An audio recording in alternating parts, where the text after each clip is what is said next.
from the blackest corners of your mind, they call, pulling you deep into shadow, twisting your senses, keeping you from sleep. It's time to face your darkest fears. This is Tales to Terrify.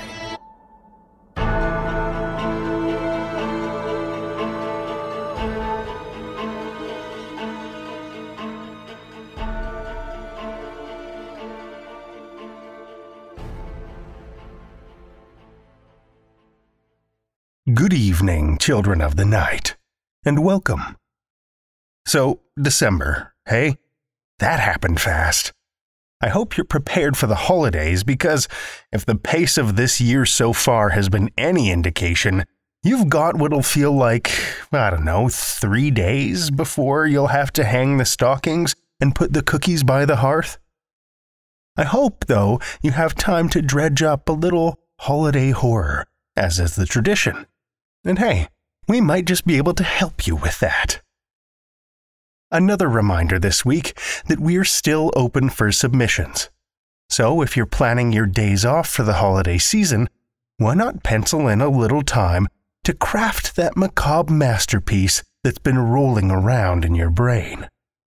Or for any of you who tackled, and maybe fell a little short, on NaNoWriMo this year, maybe there's a scintillating short story buried in your manuscript just waiting to be hacked and slashed into life. Polish it up and send it our way, would you? Nothing puts us in the holiday spirit like the gift of horror fiction.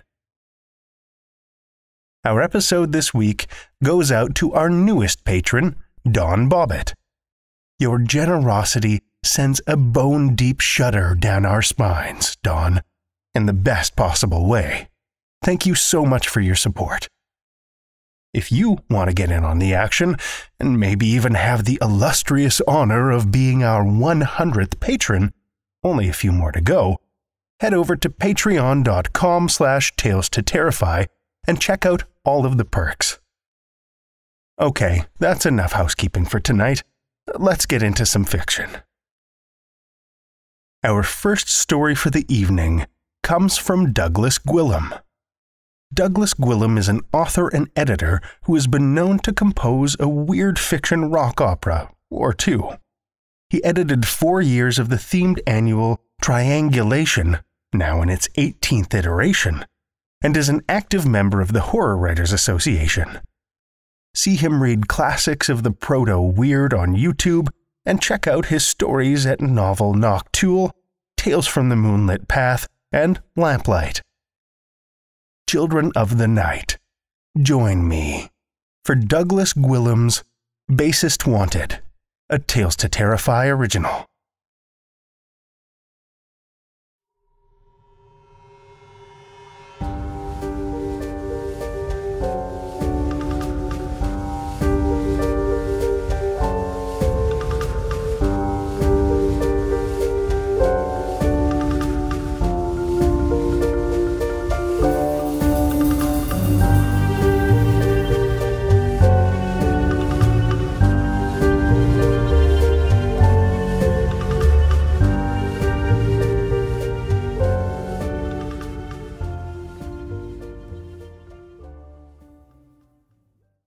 Experienced punk band seeks experienced bassist who can get up to speed fast for a series of spring shows, including opening slots for some very impressive national acts.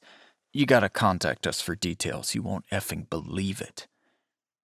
Rick is a badass lyricist, so your job is not that. The words are very important. You support that by driving and churning and grooving on the bass. Must have own gear that is not lame. Nobody knows like us that cheap gear's dangerous. Electrical fires look good in a music video, but it's nobody's fault but yours if your arm hairs and rancid shirt go nuclear, or if you're dumb enough to stand under Bill's 4x10 like our second bassist Ray did when it's falling off the risers. We are not your babysitter. You must be clean, at least for practices and shows. We have no more room for narcissists in this band. We are full up.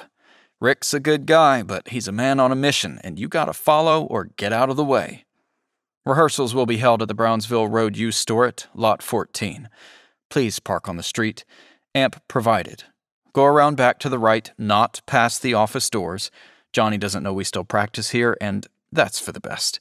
He's been super shaky since that windstorm blew the power lines onto the steel roof and lit our third bassist, John Saylor, up like a Christmas tree. Don't worry about the smell. We're on the back side now, conveniently facing the ABC package store. We do go through bassists, but we get good press. Maybe you saw the spread in City Paper when we had the big benefit to help pay for Dolores' funeral. She was number 4, and that was a total fluke. We were rocking Germantown, and nobody knew her ex was in town, and the police said his aim with that Old English 800 bottle was uncanny. Anyway, our sound is hardcore, but not too hardcore. Rick's words matter. They have to get out. They have to be out there. I get that some things about this may not seem ideal, but come on, man. Don't be a puss. This is punk rock.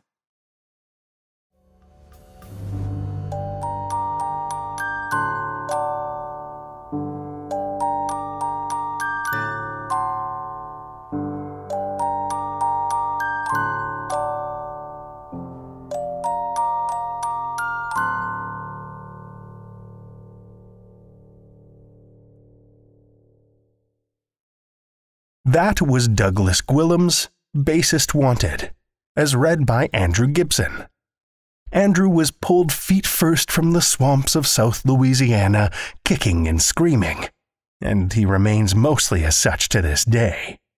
You can find his work on Audible under Andrew Gibson, or, for the more romantically inclined, Blake Lockhart. You can also catch him streaming his recording sessions live in the Narrator's Nook and the Haven Discord servers, links to which you can find in the show notes. Thank you, Andrew. Our second tale tonight comes from Eugenia Triantafyllou. Eugenia Triantafyllou is a Greek author and artist with a flair for dark things. Her short fiction has been nominated for the Ignite, Nebula, and World Fantasy Awards, and she is a graduate of Clarion West Writers Workshop. You can find her stories in Uncanny, Apex, Strange Horizons, and other venues. She currently lives in Athens with a boy and a dog. Find her on Twitter at Foxes and Roses, or her website, eugeniatriantafyllou.wordpress.com. Link is in the show notes. Listen with me, children of the night, to Eugenia Triantafyllou's April Teeth, first published in Do Not Go Quietly by Apex Publications, 2019.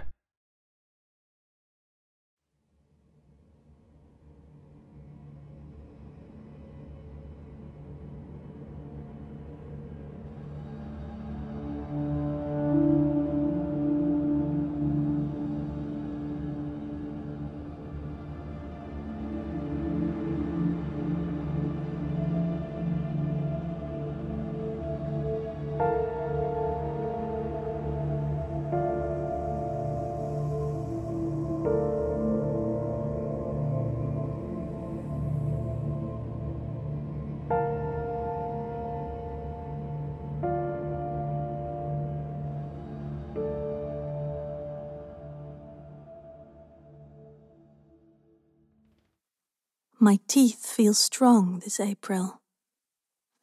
They've grown roots deep inside my jaw, clutching at my skull. I ate some olives the other day, dark and ripe and salt-crusted. I chewed them down to their pits, and then again and again, until I finally ground them all to dust. My gums got all bloody and shredded, and the sting from the brine burned my wounds. Nothing, not even a loose eye tooth. I guess that means more pain for me. More struggle when the plier keeper pries my teeth out, one by one. The sun is still hiding behind the mountain tops when I leave the empty bed. I do all my chores early and stack the wood for the fire, so when I come back, shuffling, clothes dripping with blood, I can boil all the garbs back to white. Blood is a nightmare to clean, and I'll be too weak to even walk straight. I am in the kitchen, preparing a simple meal of potato soup and flat bread. Since it will take us some time to be able to chew real food again, I am guessing a month before the tips of the canines break the surface, 2 months for the molars. When Jason comes in, looking serene and pleased with himself, there's a ring of dried blood around his mouth, making its way down his neck and seeping into his crisp white shirt. His suspenders hang loose from his waist, but he doesn't seem to care. I sigh when I think of the washwork. He sees me and smiles with his wound of a mouth. I look away, focus my gaze on the pot and stir.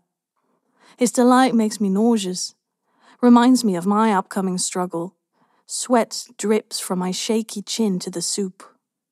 "You're home early," I say, as if this is some kind of news. Of course he left for the church without me, and of course he is back first thing in the morning. He is a pious man, my Jason. That's why his teeth fall off his gums like the first snowflakes of winter, softly and with a wet crunch that makes you want to weep and praise the hollow fae. "It felt like nothing, Nina," he manages to slur through blood and spit. "That's good," I say, avoiding his stare. He takes a few steps closer to me and I shiver. The smell of gore and sweat mixes with the starchy steam of the soup. I hold down bile. He lifts a bright red hand to my head, passes his sticky fingers through my hair, makes it all wet and clumpy. It doesn't matter, I say to myself. It will get like that anyway. "If only your faith was stronger," he whispers, full of glee in my ear. And I drop the wooden spoon. It hits the floor with a clatter. He flinches and draws back. I glare at him. "Go change," I say with all the calm I can muster. He stumbles to the bedroom, the bliss on his face fading. A wild joy fills me. Not much can be said about the hollow fae, except she wants our teeth. In exchange, she protects us from the outside world, feeds us, and makes our teeth grow back again, year after year. She inhabits the hollow places and emerges only once, at dusk, to bless her congregation. She is beautiful, the fae, in a supple, immaterial sort of way. Clean, too, for someone who lives in a hole in the ground for the rest of the year. Her skin is clear as water. Her fingers long and velvety to the touch. Her voice smells of cinnamon and milk foam. When she speaks at the end of the ceremony, everyone feels fed, nourished in heart and mind. They forget the unbearable pain that made their eyes roll back. I can't do that. There's something wrong with me. I know I'm not pious enough, too strong-headed, maybe. I guess someone must be to be made an example of for the rest. But I won't be like that anymore. I made a vow to myself. I will march inside the church and look at the plier keeper straight in the eyes and sit on his chair and let him pull my teeth out without a scream, without even a sob if I can help it. And all this time I will be thinking about the fae's rosy cheeks and her plum lips and her small mouth of too many jigsaw teeth. Our teeth. And I will pray. I am already on my way, earlier than usual. I keep my pace fast and even. I don't falter, not a bit. I pass outside my folks' house and don't even stop to say hello. Mama and Papa are well past their 60s. Their teeth duty has come to an end. They are barren fields. Even though they don't want to live with us anymore, I always make sure to check on them. I can't blame them for wanting to stay pure, their faith unspoiled by my restless nature. There's a long line from the church, all the way to the crossroads, reaching almost to the water fountain, usually brimming with water, frothy white. But now the blood of the faithful has turned the stream into a sickly pink. Everyone is ready to offer their teeth to her, big and small, weak and strong. Nobody can evade the sacrifice, not even the curly-haired girl standing a few feet in front of me. I can tell when someone is defiant. I used to be one. Body stiff as a board inside her white dress, leaning away from the church, away from the stream of people, eyes stealing glances all round, looking for a way out. The other reason is her parents. Her mother holds her left hand, her father the right. They both stand on either side, keeping her caged between their grown-up bodies. She is not a tall girl by any means, at least not for her age. She must be around 13.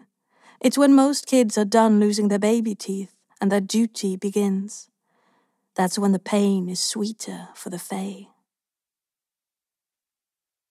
I see her, watching the ones coming in and out like a hawk. She is probably trying to guess how much effort it takes to pluck someone's teeth out, how much pain they are in.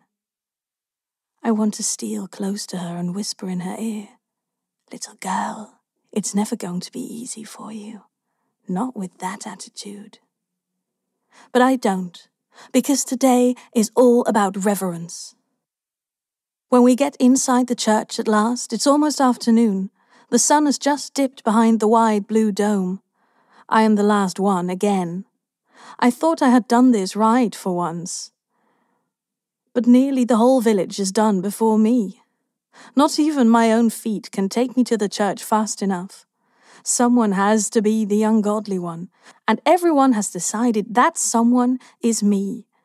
Even the Fae thinks so. That's why she gives me the strongest roots each year. Deep inside her cave, she must see my unfaithfulness and punishes me for it.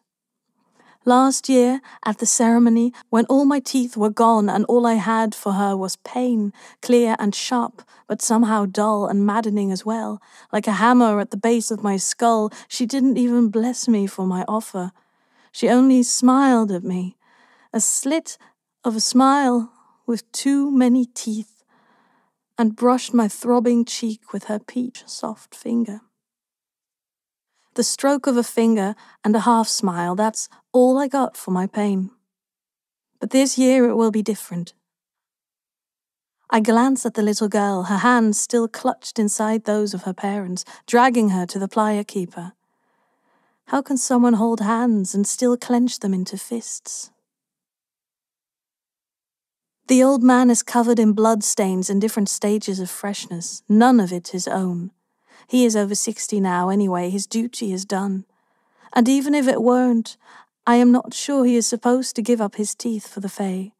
I don't think I ever saw him moaning or wiping blood off his chin. Maybe a man of his position can evade the duty.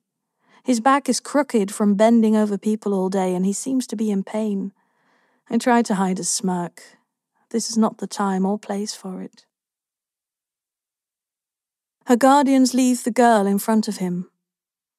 He squints through his glasses and brushes one gloved thumb over her deathly pale lips. I shiver at a memory not much different than this. "Yep," he says, smacking his lips, "it's gonna be a tough one." But as I dare to hope he'll leave me alone for a while longer, he turns around and calls one of his helpers to take the girl. Her dark curls shake along with her head, and she is crying her puffy eyes out. My heart grows heavier. A part of her pain has severed and attached itself to mine.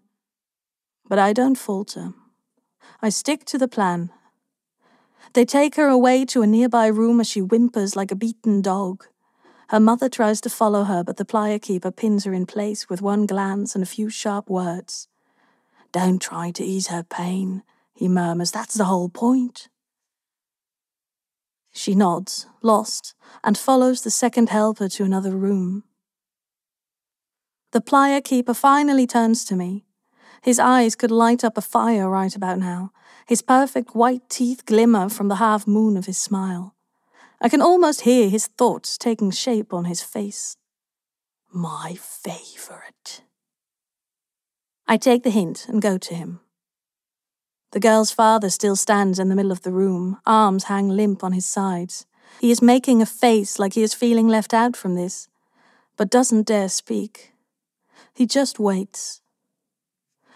There is no pain reliever, of course, besides the Fae's own sweet voice at the end of the ceremony, a divine song before she retreats back to where she came from. No hot peppers, no lavender oil, not even some valerian root. These things are not for the faithful. My footsteps echo on the wooden floor. In time, the oak wood has taken on a deep burgundy color. I try not to skid on the blood. He touches my shoulders, the plier keeper, centering me just so. I must give him my best angle where my pain will be visible to him and to the hollow Fae, wherever she might lie, waiting for dusk. Behind his bent form, the tooth room awaits the offerings. There, the Fae comes once every year at dusk to feed, a different kind of cave. On top of a sturdy oak table there is a heap of teeth, already collected to brimming abundance. Mine will soon join them, and they will be the bloodiest. I know how it's going to feel, and denying it isn't going to make things any better. In fact, I know it so well. The ringing has already begun echoing in my ears, a sort of leftover sound from past encounters with the plier keeper. It is low at first, just a hum, my body preparing for what's coming. This is the moment where I have to prove my faith in the Fae. No questions, no flinching, and no cursing. Does the forest weep or pull away every time I cut a tree? Jason tells me this time every year. Does the cow curse when you squeeze the milk out of her, when you cut her and drain her blood for the pudding? No, because they know they'll be whole again come morning. Somewhere, under the hum, there is a scream and a thud. It comes from the room where they took the girl. Then, yelling. I am focusing now, looking deep into the plier keeper's eyes, and showing no fear, and no doubt, and hoping that the message will reach the Fae. He pries my mouth open, with hands like claws, trying to decide where to start. The last thing I see before he begins are his lips, mouthing one word. Pray. Then the ringing in my ears rises to a blast, and everything turns blotchy and red. The return to awareness is lonely. Even the plier keeper is gone. The church seems empty, save for maybe a helper working in one of the back rooms. The clanking of cold metal reverberates in the woodwork. I don't try to stand just yet. I know it will be of no use. My knees will give like reeds bowing against the wind. The pain is too great. It fills the open space the people left behind. I look at my clothes, turning wine red, and barely stifle a scream. My hands are crusted with dry blood rivulets. It didn't work. It will never work. The suffering seems to bear children in my body, even if I can't. Hello? I croak into the emptiness. Not even I can understand me. Blood dribbles from my mouth. My gums feel raw. Usually by this time, the crowd slowly crams out of the church, bodies brushing against each other, shuffling and growling in their pain, waiting for the Fae's song, thirsting for her gratitude. But I can't hear any roaring crowd. Maybe it's the hum inside my skull that hasn't fallen quiet yet.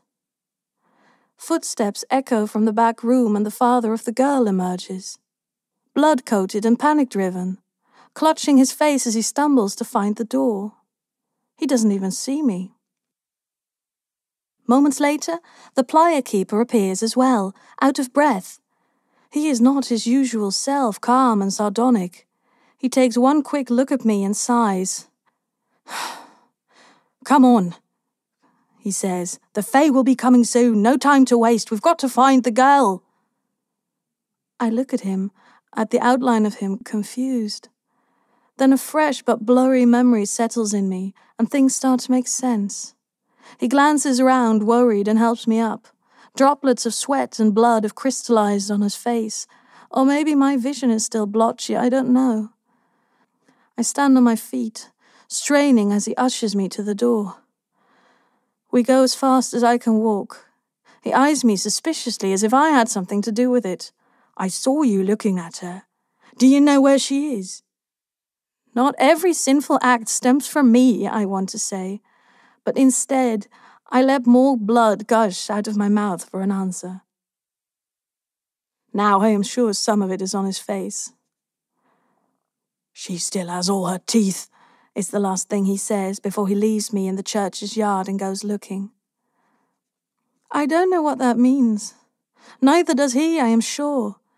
In my time, and his, nobody who was of age escaped the duty, except perhaps him, but certainly not anyone else.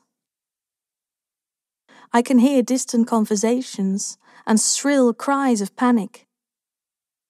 They are coming from the woods and from the narrow alleyways, from the dew-infested rooftops and from the sunless cellars. They're everywhere. Nobody knows what is going to happen. Maybe something terrible will befall us all, or better, only her. They will cry, of course, lament and wish it were different, but since it's not, it would be better if it were just her who got the blame. An old couple passes in front of me, holding handkerchiefs against their lips and noses. They are my neighbors from 2 houses down. I suddenly panic and pretend I am searching as well. I don't want them to think I am involved in this somehow. But they don't even notice me. They are still so dizzy from the pain they barely register my presence. They pass by me and disappear in the alleyways around the church. Maybe she left? Left as in abandoned this place completely. Escaped? That thought seems so bizarre I laugh at myself. Nobody believes that. This is simply a non-thought. We are not built to want to leave. Nobody really knows how the world is out there, across that forest, beyond those hills and over the river. We used to know once. There are dregs of whispers hidden inside rumors, inside fables, inside stories. But somewhere along the way we traded something more than teeth. And the Fae's magic rose and unleashed itself into the world, uncaged. It's strong, her magic, an invisible thread that goes taut every time you overstep the boundaries she has set for you, if you don't believe that all this pain will go away. And it never really does it? Or if you feel you don't know the person that's sleeping next to you, even if the Fae chose him just for your sinful soul, the pious and the wicked, a perfect match. Still she knows, and she punishes you for it. The wind picks up, and dusk begins to settle all around. The voices sound more distant now. I rub my bruised jaw as I stare at the open door of the church and wonder, how does the Fae come inside to feed? Nobody has seen her enter, ever. We only see her exit right before she starts her sweet song. Then another thought crosses my mind, and I get up and stumble back inside. I am careful not to trip, my eyes still blurry. I cross the nave all the way to the innermost room, the tooth room. I fumble for the wooden door's sides. I jam my fingers in the slit and crack it open. I hesitate before I cross the threshold. I jump at the flickering of shadows against the wall. It's nothing, I tell myself. It's nothing yet. And since I am already a wicked soul, what does one more transgression matter? I step in. Inside, the air is more oppressive than even in the nave. It's putrid, like flesh melting from bone in slivers, and some teeth do have flesh still attached to them. Metallic-like, swimming in a lake of blood, and foggy like an early morning in the mountains. And the teeth. So many teeth. A village worth of teeth. Some sharp and some blunted. Some yellow and others almost transparent. I squint, trying to find mine, but it's too hard. They all have a little blood on them, a share of pain. The table they are laid out on is covered by a big embroidered tablecloth, the one the village women knitted long ago, stitch by stitch. But here is something else, too. A whiff of sweat and tears breaks the dampness with a stab of sourness. My steps are really slow now, bird soft. I reach out my arm and lift the tablecloth just enough to see dark curls spilling onto the floor. Smart girl. Stupid girl. Hello, I say, but I don't think she understands me. My mouth is a damn pincushion. She looks up at me, shaking like a scared bunny. Her eyes swollen and gauzy. A single drop of blood has carved its way from the edge of her mouth down to her chin. She is cupping that side of her face with a small hand, and I know they took something from her. Did they hurt you? I want to ask. Stupid question, of course they did. Please, she begs. She looks meek, shrunken.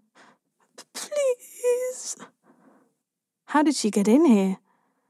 Did she hide in the shrubs outside and sneak back in when nobody was watching? I offer my bloody hand to her. Not the best choice, I know, but it's all I've got for now. She takes it and reluctantly emerges from the shadows. We just stare at each other for the briefest of times, not knowing what to do. I half want to talk sense into her and half don't. In any case, I can't. I don't have time. I grab her hand and try to pull her towards the door, gently at first. Her hand is shut, palm down, like a vault around something. Blood drops lace her clutched fingers. I look her in the eyes. She understands and bares her teeth at me. It reminds me of a dog warning me away. Her eye tooth on the upper left side is missing. It doesn't take much guessing to know what she is holding on to so desperately. As I tighten my grip, she is not so much pulling back from me as she is protecting the thing in her palm. Leave it, I managed to spit out. It's just teeth. It's also pain, and blood, and a diet of mashed potatoes and soup. But I don't say that. She must have understood me because she yanks her arm away, hurt. No, she says. That's how the Fae knows you exist. It's how she binds you. It's magic. Of course it's magic. The Fae is a demon. But it's a demon that protects us, however cruel. A demon we chose. I bet not many people can say the same. The faint smell of cinnamon and frothy milk slips in the room. Unnoticed at first. What warns me is that the girl's smile cut short and a tug in my jaw all the way to my gut. A delicate and powerful thread sleeping inside of me has woken up. I clutch my stomach and search frantically under my clothes for the thread the Fae is pulling me from, clawing at my skin. I find nothing. Slowly and firmly, I turn around against my will to face her, paralyzed down to the bone by fear and magic. I see her now in all her glory, and I understand why people call her the Hollow Fae. It's not because she lives in a hollow place somewhere. I don't know where she could possibly live besides the fringes of nightmares and in that thread in my stomach. She is without teeth. She is without hair, she is without eyes, and she is without bones. I know now why she needs our teeth. To fill her body with cartilage and bones and shape. Without them, she is hollow, her mouth a purple sore, her eyes empty at the sockets, her flesh folded on itself in a way that suggests the absence of skeleton. Yet she stands in front of us, and her non-existent eyes pierce me all the way from the other side of the room. She moves towards us, towards the table with the teeth, in a fluid way that makes my skin crawl. And the girl whimpers and clutches her tooth tighter, and she has pissed herself. If I could, I would collapse. I would double over on the floor and kiss the bloodied wood to avoid looking at the Fae and hope she spares my life, which she probably would, but not before she made a greater punishment out of it. But I can't, because her invisible thread has me upright. I want to be released of the burden of having eyes, but she won't let me. The Fae continues to worm her way to us. I try to keep my eyes on the girl. I want to know that there is someone else there, that another person is seeing this, an anchor to reality, that I am not alone. The girl can move. She is stunned by fear, but squirms like a fish out of water. She can move. In the edge of my vision, I see the plum and pink and pus yellow of the Fae fluttering inches from me. Her substance leaks onto the floor in soft drips, and she floats past me like I am nothing, like I don't even exist. She kneels in front of her, in front of the small girl, and the girl becomes even smaller, falls to her knees, heaving in fear. I can't tear my eyes away even though I want to. The Fae stretches one viscera hand towards her, one ribbon of pink flesh. Her manner supple and patient, like she is asking. But she is not asking. I know that. And the girl knows that too. She demands the tooth. And all those that will come after. The girl was right. I wish I could just move my arm. Just one arm would be enough. Only I wouldn't know what I would do with it. Would I use it to pull her back from the Fae? Or tear out my eyes and hope I forget? When the girl doesn't move, when her spit drips to the floor from her parted lips and pools next to her piss, the ribbon of pink flesh unfurls even more. It stretches and pulls and becomes a string that wraps itself around the girl's wrist, and then it tightens. It squeezes until her hand becomes as purple as the Fae's mouth, until it doesn't look like a hand anymore, but a bright and strange flower. I move too. I writhe and I seizure and bang my feet on the floor, but only in my head. None of it changes what is really happening 1 inch. The girl screams in pain, and her hand finally opens, the flower blooming. But it is not a tooth she is holding. It's a small, rusty knife. And it clatters to the floor. If there is anything in my body that can still move, it's my gut, and it twists and churns at the sight of it. I want to laugh and cry at the innocence of the girl, at her stupidity, but it's still a knife, and a plan, more than I ever dared to imagine. The Fae is taken aback by it. The strip of sinew that is her arm quivers, and all her cavities moan at once. Then she squeezes harder. But I press harder too. First, it's my gut. It bubbles with anger and screams when my mouth cannot. Then, it's my skin. I didn't know that skin can do that. That it can seethe and fume and threaten to fall apart like a husk. And finally, it's my arm, the one that's closer to the Fae. I don't think about my eyes anymore. There are no eyes in this form I inhabit.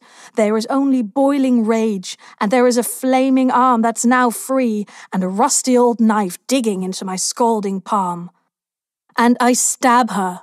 I do. It might be once or 1,000,000 times, I am not sure.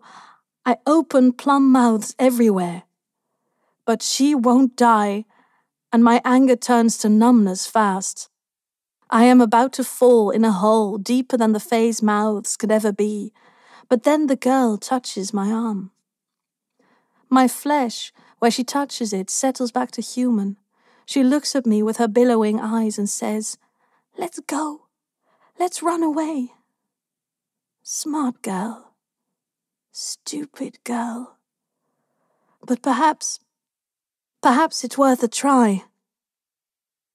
I grab her, or she grabs me, and we falter our way out of the church and into the woods, leaving the Fae behind to feed from her pile of bones. The world is a hazy cloud, and the people stumble around in pain stupor. It is not the tooth pain, though. This one is all-consuming. The Fae's pain has branched out to everyone like the tendrils of a vine. A bunch of them have fallen in the thorny bushes and fumble their way up, clothes torn to shreds. Others are a hair's width away from us, eyes blurry from agony. The girl sucks a breath as we brush past them. Somewhere in the haze I think I make out Jason, or maybe it's my guilt playing tricks. He is dragging his feet to a cluster of trees not far from here. His frame shakes and he clutches his head. He screams, but the voice doesn't carry through the cacophony of people. I freeze for a moment. My steps become unsure. "I am sorry," whispers the girl, the edge in her voice completely gone. All there is now is a child, timid and lost.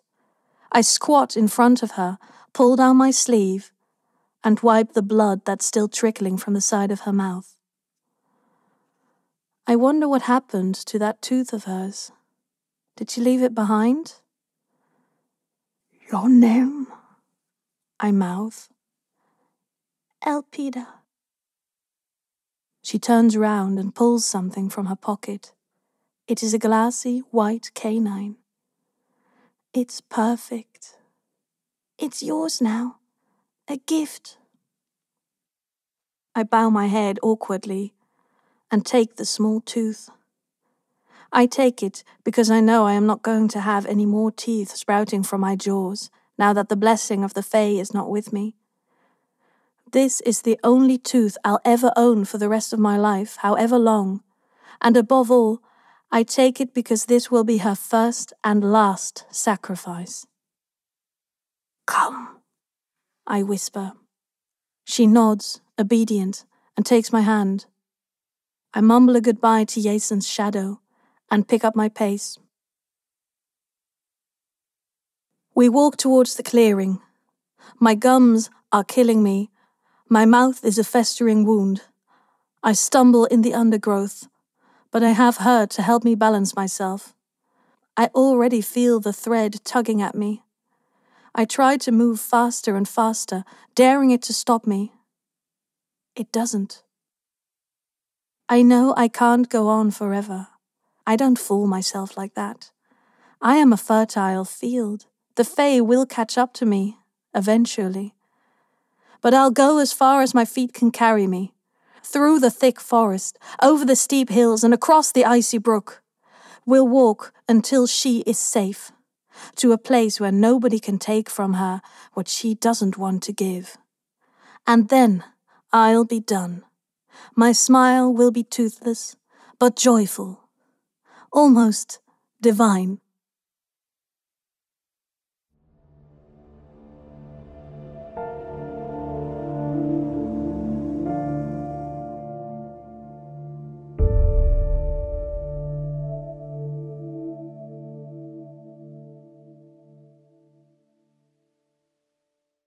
That was Eugenia Triantafyllou's April Teeth, as read by Alexandra Elroy.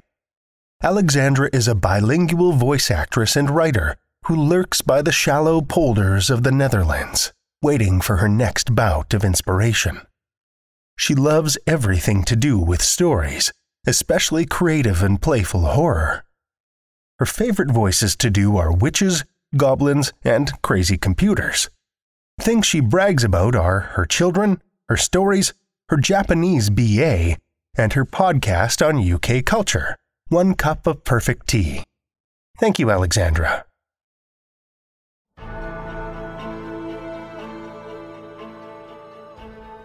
Well, children of the night, the hour is late, and we've run out of tales to tell. For now. Tales to Terrify is made possible by the tremendous generosity of our supporters on Patreon and PayPal.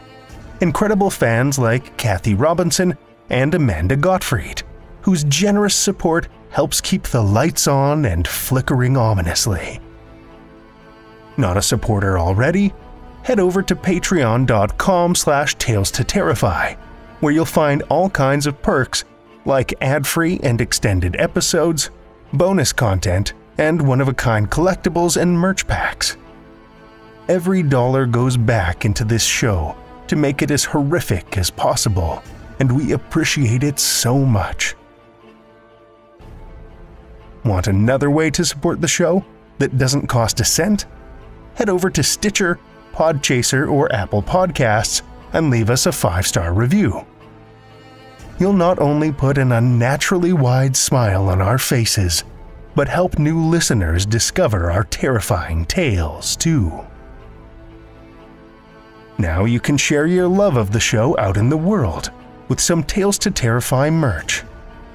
TalesToTerrify.com/merch will take you to our TeePublic store, where we've got a great collection of creepy custom and curated designs that's always growing, so check back often.